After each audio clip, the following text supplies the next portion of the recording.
கடலூர் மாவட்டம் கரிவெட்டி கிராமத்தில் NLC நிறுவனம் மீண்டும் சுரங்க விரிவாக்க பணிகளை மேற்கொள்ள முயற்சித்து வரக்கூடிய நிலையில் பொதுமக்கள் எதிர்ப்பு தெரிவித்திருப்பதால் அங்கு பதற்றமான சூழல் ஏற்பட்டிருக்கிறது. கூடுதல் விவரங்களை நம்முடைய செய்தியாளர் வினோத் வழங்க நாம் கேட்கலாம். வினோத், கள நிலவரம் என்ன?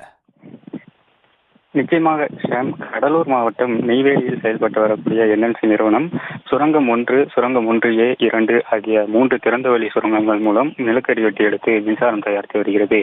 இந்த நிலையில் சுரங்கம் 2 விரிவாக்க பணியை நெய்வேலி NLC நிறுவனம் கரிவெட்டி கிராமத்திலே விரிவாக்க பணிகளை மேற்கொள்ள முயற்சி மேற்கொண்டு வரக்கூடிய நிலையில் தற்பொழுது அதற்கு கிராம மக்கள் கடும் எதிர்ப்பு தெரிவித்திருக்கின்றனர். குறிப்பாக எங்களுக்கு முழுமையான இழப்பீடும் வேலைவாய்ப்பும் வாழ்வாதாரமும் வழங்கிவிட்டு எங்கள் நிலங்களை NLC நிறுவனம் கையகப்படுத்த வேண்டும்.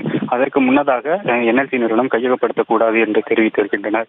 மேலும் 3 DSPக்கள் தலைமையில் இந்த கரிவெட்டி கிராமத்தில் 100க்கும் மேற்பட்ட காவல்துறையினர் குவிக்கப்பட்டு அந்த விரிவாக்கம் நடைபெறும் பணியில் பாதுகாப்பு பணியில் ஈடுபட்டிருக்கின்றனர். மேலும் தற்பொழுது நெய்வேலி NLC நிறுவனம் மின்கம்பங்களையும் சாலைகளையும் அகற்றும் முயற்சியில் ஈடுபட்டு வருகிறது.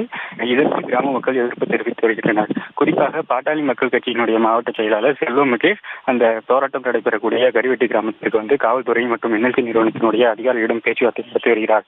தொடர்ந்து பல்வேறு அரசியல் கட்சிகள் இந்த கிராமத்திற்கு வருகை தருவதால் இந்த கரிவெட்டி கிராமத்தில் ஒரு பதட்டமான சூழ்நிலை நிலவி வருகிறது. இதனால் 100க்கும் மேற்பட்ட காவல்துறையினர் கரிவெட்டி கிராமத்தில் குவிக்கப்பட்டு பாதுகாப்பு பணியில் ஈடுபட்டு வருகின்றனர். தற்போதைய விவரங்களுக்கு நன்றி வினோத்.